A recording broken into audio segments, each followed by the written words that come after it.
Uh, I'll ask the first question, Jack. You ask the second one, then I'll ask the first. Then it balance. Hi, Chris. How's it going? You good? Don't know, right? Yeah. How are you guys?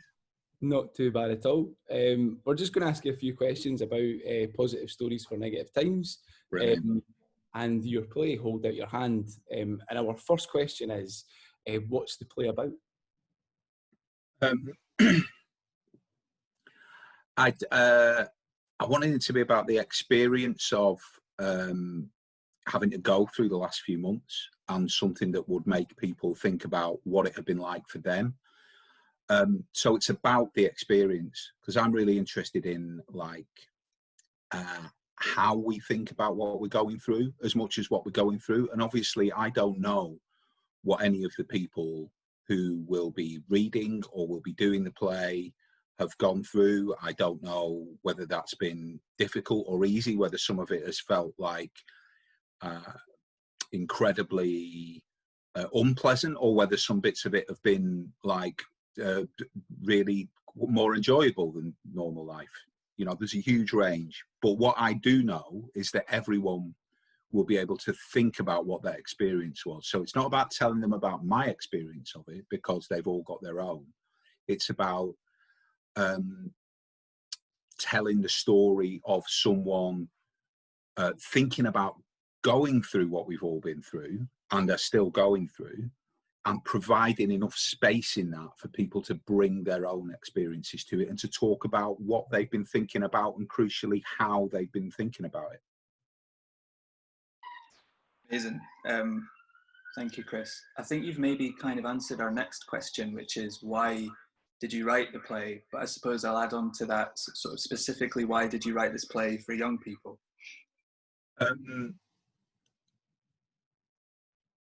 I wrote the play, yeah, for reasons to do with providing a space for people to reflect on and to tell other people how they've been doing and how they've been thinking. But I think I specifically wrote it for young people because that's a really interesting perspective to have. You know, when you're at the stage of life where, you know, things like the last few months form a larger percentage of your time on the planet so far than they do of mine, I think that's a really useful perspective to hear from, because you know, it's easy to generalize and say, well, young people are less cynical, or young people are kind of on fire to change the world, or young people very rarely get given the space to express themselves kind of honestly. And I think to a certain extent all those are true, but to a certain extent all those are not true as well. And actually one of the things that does rarely get given to young people by plays is the opportunity to say, look, what I've written here is a framework and you can make it yours. I'm not trying to tell a story where everything goes from A to B to C and what you have to do is follow the story that I have given you. I'm not trying to think about what it might have been like for you and put myself in the mind of a young person and kind of speak with the voice of a young person and hope that you connect with that and then you can do some acting. But what I'm doing is acknowledging that there needs to be space for you to take control of those moments that would normally be filled up with a story or something like that, or acting, and actually just give them to you. And what I'm writing is the framework, so you can put whatever you want in it. You know, I'm giving you a, you know, I'm giving you a, I was going to say a picture with some of the bits filled in, but I think it's even more than it's even sort of more sketchy than that. But I've thought about it and I've put it together in a way that I think will work, so you will be safe putting yourself into this. It isn't going to collapse under you, you know. So yeah. And I know there's a lot of theatre work that's made with young people that that is all about sort of making those voices heard and allowing them the agency and the power to make their own stuff.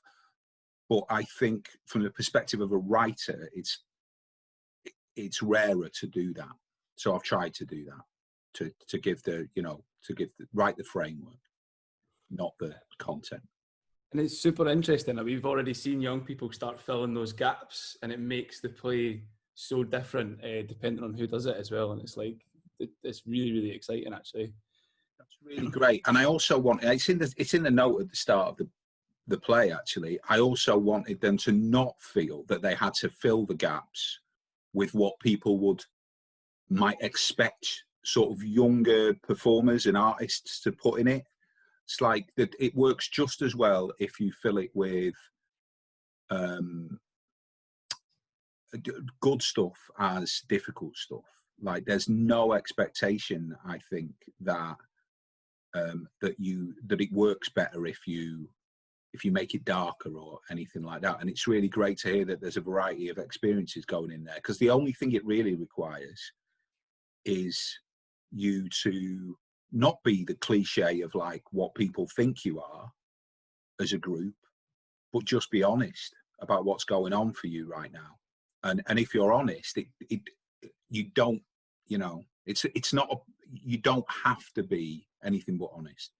It's not a play that asks you to put yourself through the mill or relive the darkest times in your life. And, if you are safe doing that and that is a direction you want to go, and it doesn't stop you doing that either.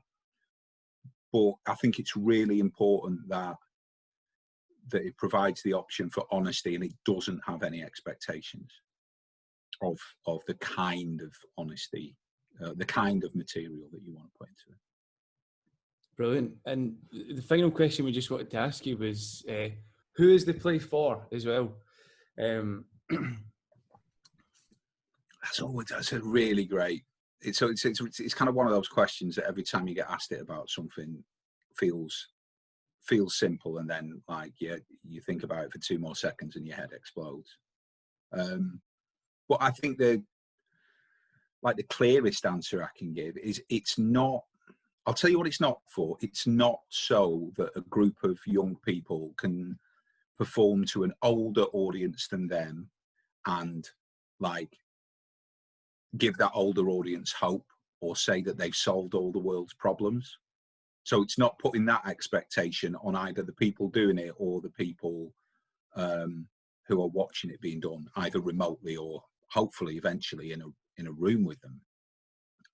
But both of those options hopefully would work. It's for anyone who turns up. It's for anyone who's willing to put the effort in and meet the play and be honest in their making of it. And it's about, and it's always about this for me, what happens in that moment of performance, whether it's online or whether it's in the room. It's about anyone who wants to turn up and look at this thing that is in the room with us and wonder about how it relates to their own lives. And if the groups who do this play do it honestly and generously and forgive my, the times when I've probably, made assumptions or, asked them to do things that maybe they feel like they want to do it a different way, and they're understanding of me and also feel like they have the power to kind of do their version of it and contradict me, then it'll be for everyone who's in the room, and hopefully everyone will go away with at least, in a small way, a new perspective on, what we're all living through. Brilliant. Well, thank you so much as well for your time. That was absolutely brilliant. And I suppose I'll just put out into this space, if anyone's interested in buying the playtext, they can get it over on the Methuen store or on www.wonderfools.org/store. Thank you very much.